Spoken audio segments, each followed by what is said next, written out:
Hello, কী অবস্থা সবার? এইটার তোমরা ডিটেলস ভিডিও চেয়েছিলে, চলো তাহলে আজকে ডিটেলস ভিডিও দেওয়া যাক। ফার্স্টে আমাদের সমানভাবে 5টি দড়ি কেটে নিতে হবে, আর একটি দড়িকে একটু বড় করে কাটতে হবে। তার মানে আমাদের মোট 6টি দড়ির প্রয়োজন এখন।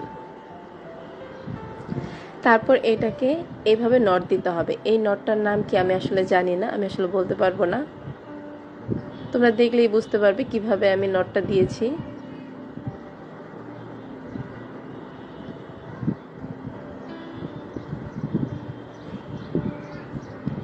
এইভাবে পরপর 5টি দড়িকে আমরা নট করে নিব।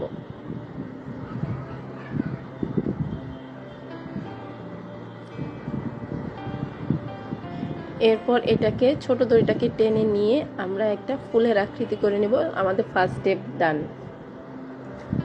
এই প্রসেসটা হচ্ছে দেখার বিষয়, এটা আসলে বলে বোঝানো যাবে না আমি কিভাবে করেছি। এভাবে আমরা পরপর দুইবার একটি দড়িকে আমরা পরপর দুইবার করে বেঁধে নিব, নট দিয়ে নিব।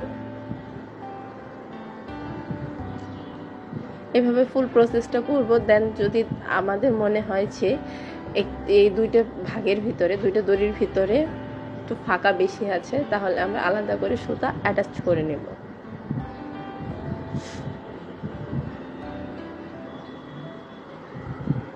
দেন আবার সেম প্রসেসটাই আমরা ফলো করব। ফলো করে আমরা ফুল স্টেপটা কমপ্লিট করব।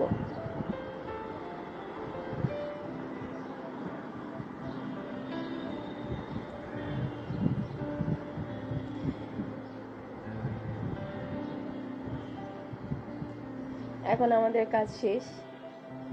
এখন আমরা আসবো সব থেকে মেইন কাজে, সেটা হচ্ছে সমানভাবে দড়িগুলোকে কেটে নেওয়া। আপনারা বুঝতেই পারছেন আমার যে গলার অবস্থা খুব একটা ভালো না। সর্দি কাশি আসলে আমাকে ছাড়তেছে না, নাকি আমি তাদের ছাড়তেছি না তাও বুঝতেছি না।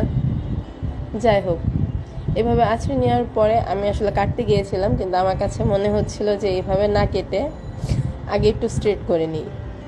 আপনারা অবশ্যই এটা স্ট্রেট করে নেবেন ফার্স্টে। স্ট্রেটনার না থাকলে ঘরে আপনারা আয়রন ইউজ করতে পারেন, তবে অবশ্যই এই স্টেপটাকে ফলো করতে হবে। স্ট্রেট করা শেষ হলে আমি এটাকে আবার সুন্দর করে সমানভাবে কেটে নেব। Thanks for watching. জানাবেন কেমন হয়েছে।